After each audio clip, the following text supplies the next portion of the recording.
Hadirin yang saya hormati, kita memasuki segmen yang keempat, yaitu segmen debat. Oleh sebab itu, nantinya moderator akan mempersilakan paslon untuk saling bertanya dan memberikan tanggapan. Untuk itu, kami akan jelaskan, nanti paslon nomor 1 bertanya selama 1 menit, paslon nomor 2 menjawab selama 2 menit, paslon nomor 3 memberi tanggapan jawaban, paslon memberi tanggapan jawaban paslon nomor 2 selama 2 menit, kemudian paslon nomor 1 memberi tanggapan jawaban dari paslon nomor 2 dan 3 selama 3 menit. Untuk itu, saya persilakan kepada paslon nomor 1 untuk bertanya dalam 1 menit, dan paslon nomor 2 akan menjawabnya, dan berikutnya akan ditanggapi oleh paslon nomor 3. Silakan paslon nomor 1 bertanya selama 1 menit. Saya mulai dari sekarang. Terima kasih, Prof. Ya. Paslon nomor 2, tolong jawab pertanyaan kami. Apakah menurut Anda Ogan Ilir sebagai kabupaten ini sudah maju? Kalau tidak, apa yang akan Anda lakukan di depan? Kalau ya, tolong yakinkan kepada kami kalau Ogan Ilir ini sudah maju dan tinggal dilanjutkan seperti yang slogan-slogan paslon nomor 2. Terima kasih. Baik, saya persilakan paslon nomor 2 untuk menjawab selama 2 menit. Ya, silakan. Ya. Dikatakan maju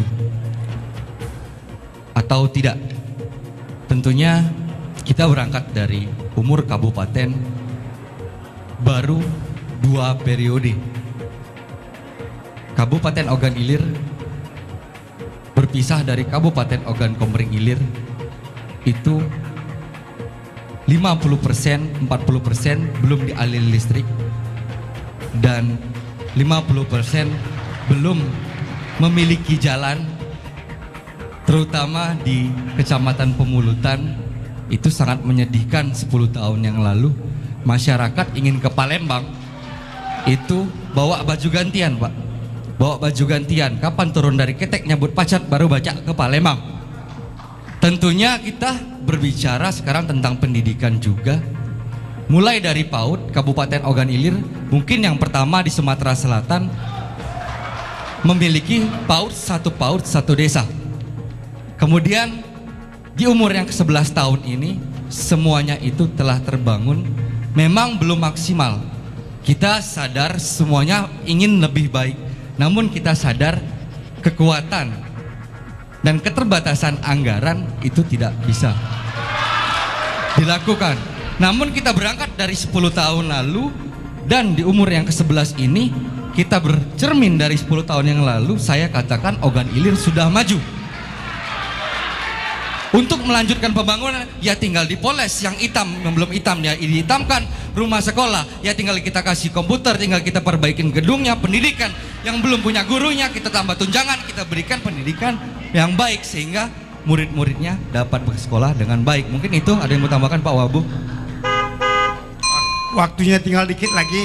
Salah satunya Ogan Ilir sudah membangun jalan baru sepanjang 400 km. Itu salah satu tolak ukurnya. Terima kasih. Terima kasih paslon nomor 2. Ya.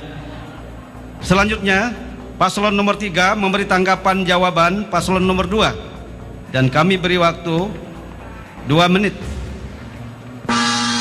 Terima kasih Pak Moderator. Ya. Dan paslon nomor 2 yang saya hormati, menanggapi apa yang disampaikan bahwa memang dalam usia 11 tahun apa yang dilakukan oleh Ogan Ilir saya kira sudah cukup memadai. Namun demikian ada ukuran-ukuran kemajuan suatu daerah. Yang pertama bahwa Ogan Ilir ini secara nasional diakui sudah lepas dari daerah tertinggal.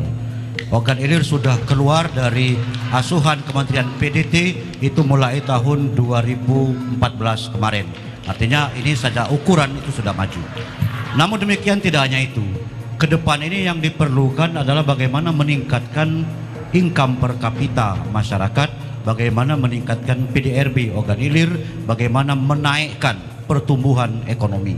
Kita tahu pendidikan sudah bagus karena diakui kita selalu 5 besar.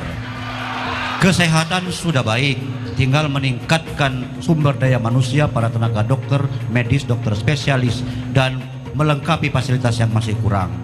Tetapi peningkatan pendapatan masyarakat melalui income per kapita ini yang perlu kita angkat.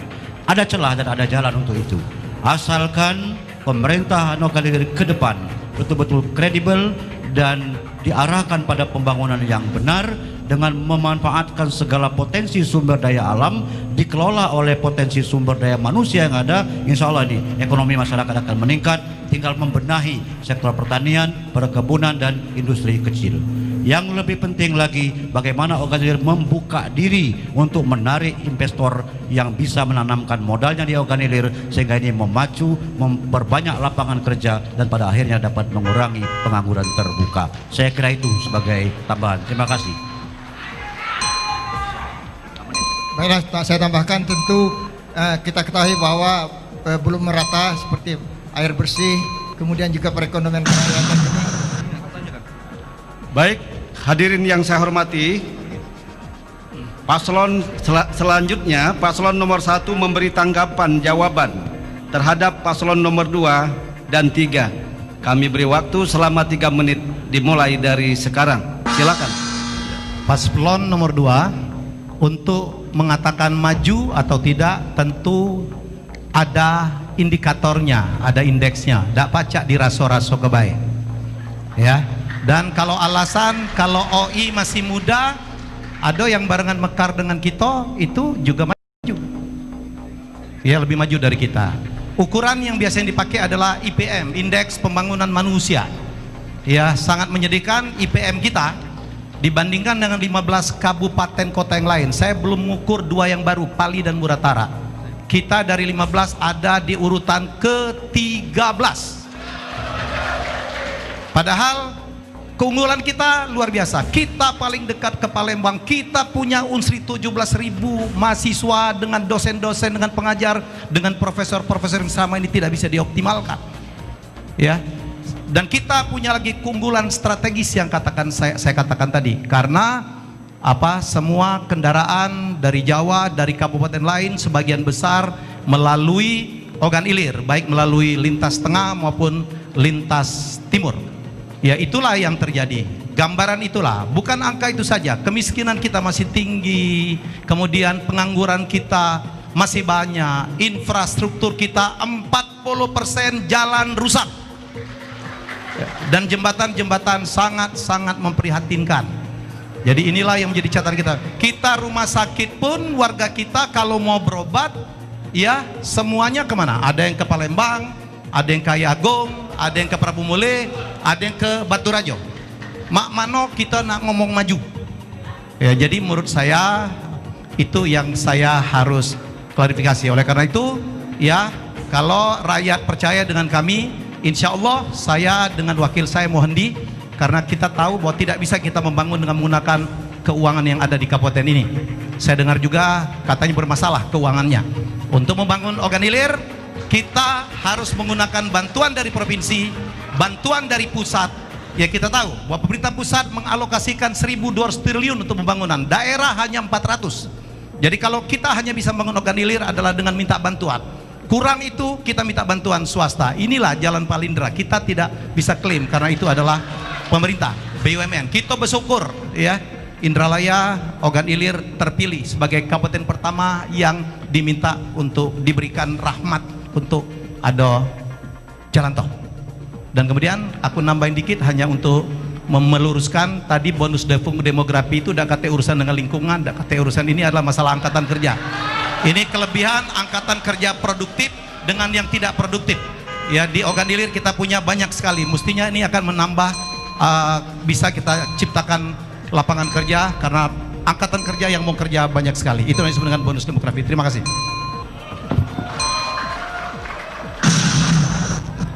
Baik, hadirin yang kami hormati, masih dalam segmen keempat dalam saling bertanya ini dan menjawab. Selanjutnya kami persilakan pasangan calon nomor 2 untuk bertanya selama 1 menit. Paslon nomor 3 memberi jawaban selama 2 menit. Paslon nomor 1 memberi tanggapan jawaban paslon nomor 3 selama 2 menit. Dan berikutnya paslon nomor 2 memberi tanggapan jawaban paslon nomor 1 dan 3 selama 3 menit.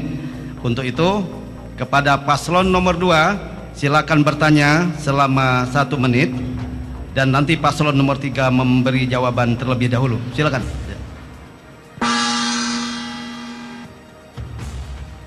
Kepada pasangan calon nomor 3, saya akan bertanya tentang pelaksanaan pembangunan organ hilir, khususnya perkantoran terpadu.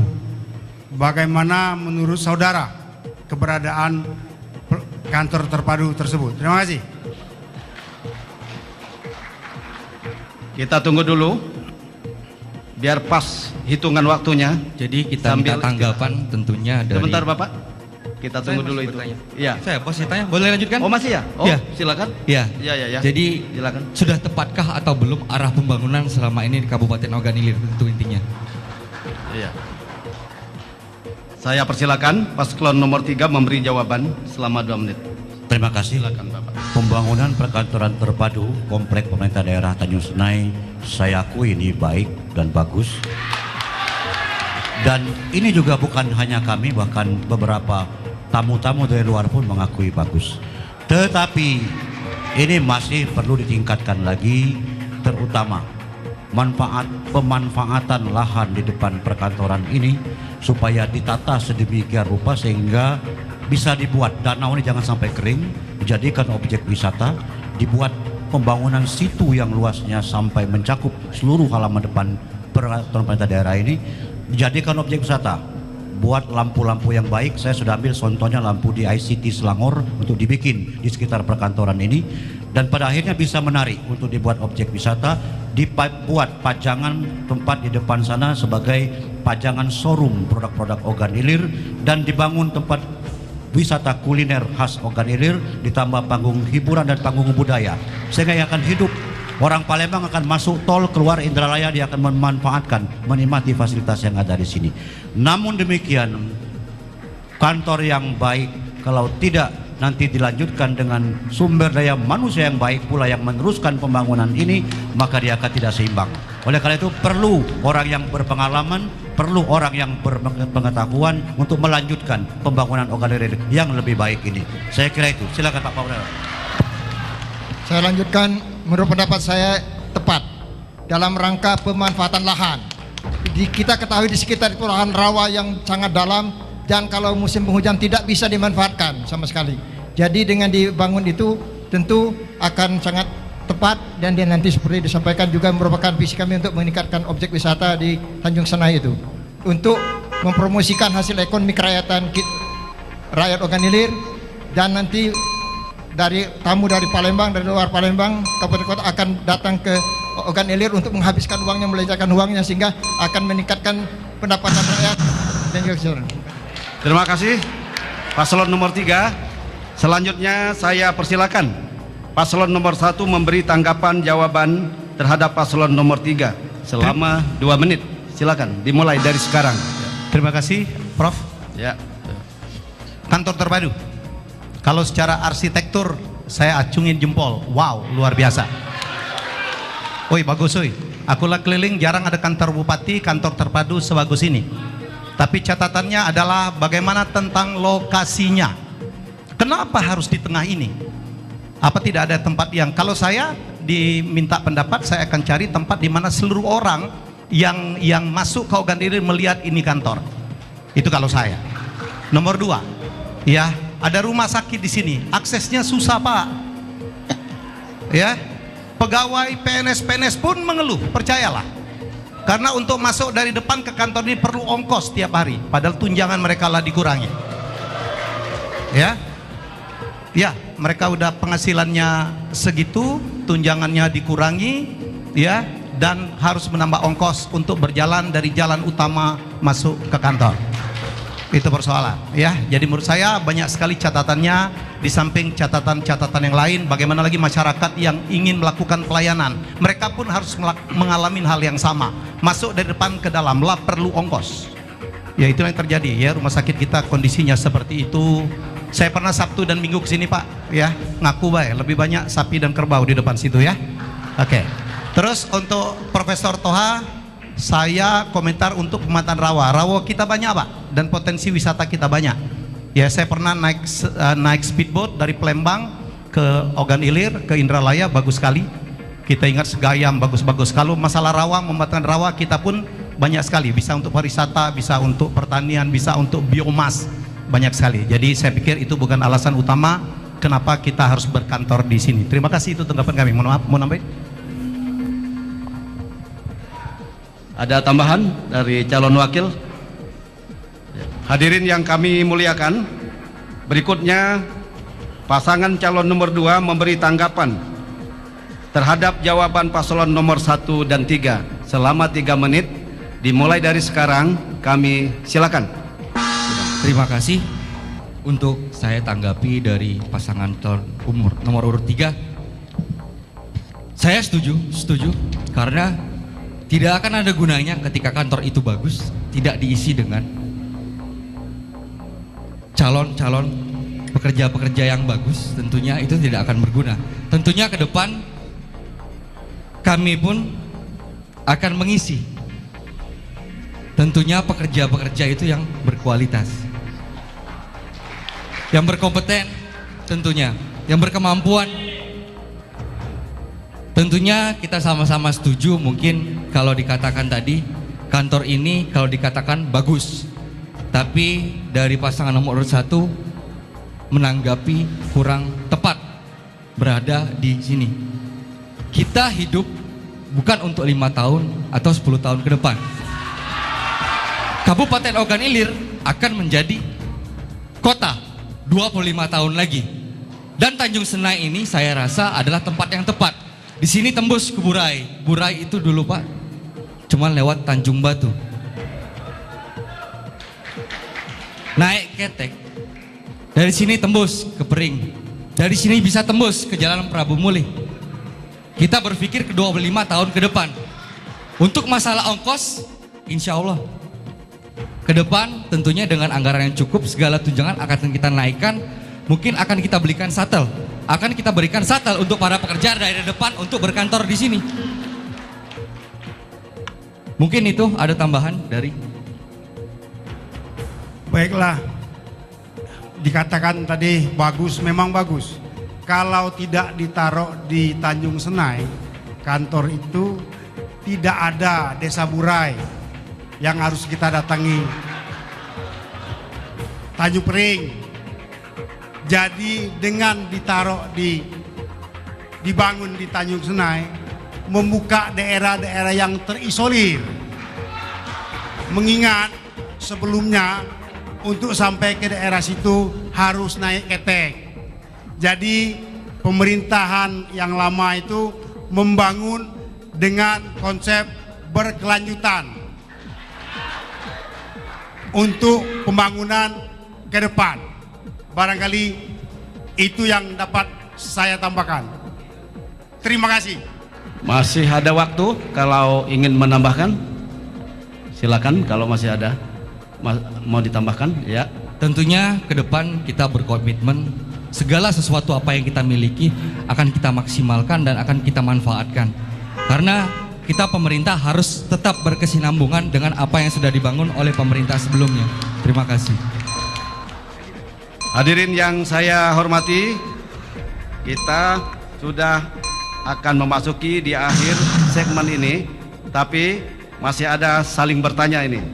Paslon nomor 3 bertanya selama 1 menit terhadap paslon nomor 1 yang akan menjawabnya, dan paslon nomor 2 memberi tanggapan terhadap jawaban paslon nomor 1.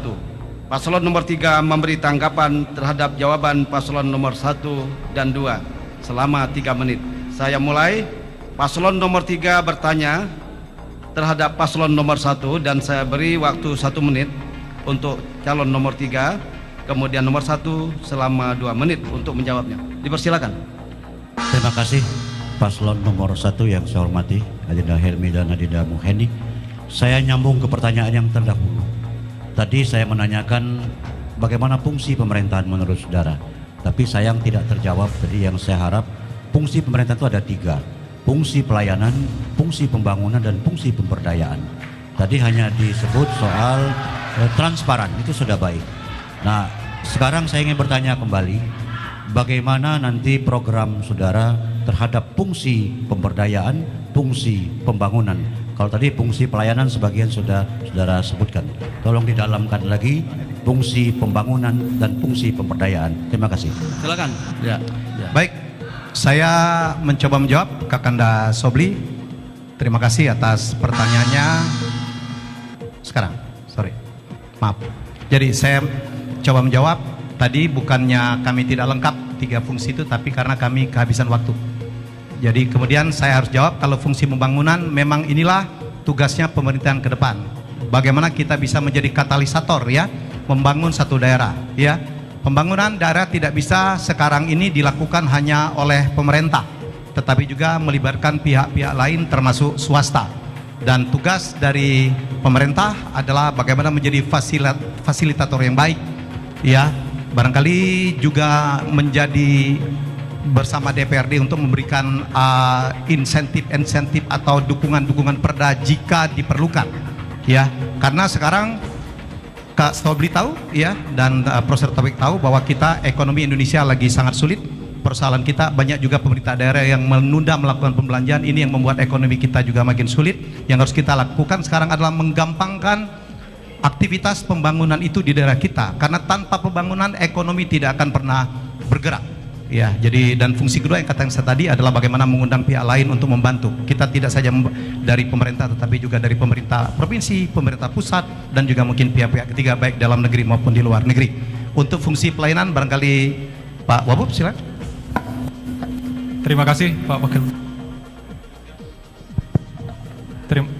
Terima kasih Pak Helmi Yahya, bahwa kita harus memperhatikan pembangunan yang ada di Kabupaten Ogan Ilir, tentunya bagaimana meningkatkan infrastruktur, dan juga kita harus bekerja sama dengan Unsri. Ini yang harus kita manfaatkan, karena pemerintah Kabupaten Ogan Ilir terdahulu belum memanfaatkan kerjasama dengan Unsri. Mudah-mudahan ke depan dengan adanya kerjasama dengan Unsri, sistem perencanaan di Kabupaten Ogan Ilir ini akan menjadi lebih baik.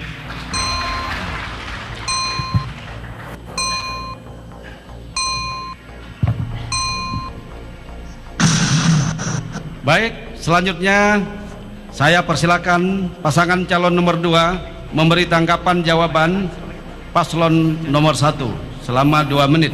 Ya. Terima kasih. Jadi fungsi pelayanan pembangunan, kesemuanya itu tentunya kita memerlukan kerjasama yang baik. Apa yang dilakukan, apa yang ingin dilakukan kita tentang transparansi dari setiap pelayanan-pelayanan tersebut sehingga dapat melayani secara maksimal. Bagaimana langkah strategis pasangan calon nomor urut 3 untuk melaksanakan pelayanan-pelayanan tersebut secara maksimal. Terima kasih. Pelayanan maksimal, saya akan tambahkan, pelayanan yang maksimal itu akan didapat apabila sarana dan tangkapan ya, pembangunan itu sangat bagus sekali tadi, sudah pelayanan yang prima, the right man and the right place, itu saja barangkali. Masih ada? Silakan. Kalau masih ada, mau ditambahkan? Masih Cukup. ada waktu? Cukup. Ya, cukup. Terima kasih. Calon Bupati ada mau menambahkan? Masih banyak waktu? Cukup. Ya, kita tunggu waktunya hingga menjadi 0 biar pas hitungannya. Ya. Pokok intinya lakor galo tuh nak bagus galo kita nih galo. Insya Allah siapapun yang nanti duduk kita dapat membangun Kabupaten Ogan Ilir tentunya lebih maju lagi. Terima kasih. Silakan Pak, kalau masih ada. Ya, masih banyak waktu ya. Ya. Hadirin yang saya hormati, Menjelang akhir pada segmen keempat ini masih ada tanggapan atau paslon nomor 3 memberi tanggapan terhadap jawaban paslon nomor 1 dan 2. Untuk itu kami beri waktu 3 menit dimulai dari sekarang. Silakan. Terima kasih terhadap pasangan calon nomor 1. Beberapa fungsi pemerintahan tadi sudah disebutkan dan dijelaskan. Tetapi yang terakhir saya sangat tertarik, terutama yang disampaikan oleh calon wakil bupati Adinda Musendi tadi, bahwa akan melaksanakan kerjasama dengan Unsri sebagai Unsri banyak sumber daya manusia yang ada di sana. Saya setuju, makanya aset Unsri saya ambil Pak Profesor Taufik ini sebagai aset Unsri yang terbaik di Unsri. Alhamdulillah langsung mendampingi kami untuk mengawal dan memberikan konsep pembangunan Ogan Ilir ke depan. Terhadap tanggapan paslon nomor urut 2, saya sampaikan bahwa pelayanan minimum, standar pelayanan minimum SPM di Kabupaten Ogan Ilir sesungguhnya sudah dilaksanakan, termasuk juga standar operating prosedur terhadap beberapa kegiatan aktivitas pelayanan di Ogan Ilir sesungguhnya sudah dibuat konsepnya sampai ke tingkat kecamatan. Bahkan di kelurahan pun sudah ada standar operating prosedur. Yang penting hari ini tidak hanya membuat standar-standar, tapi keinginan dari pengambil kebijakan untuk membuat pelayanan perizinan ini menjadi mudah dan murah. Maka itu paslon nomor 3 sudah membuat konsep dan draft.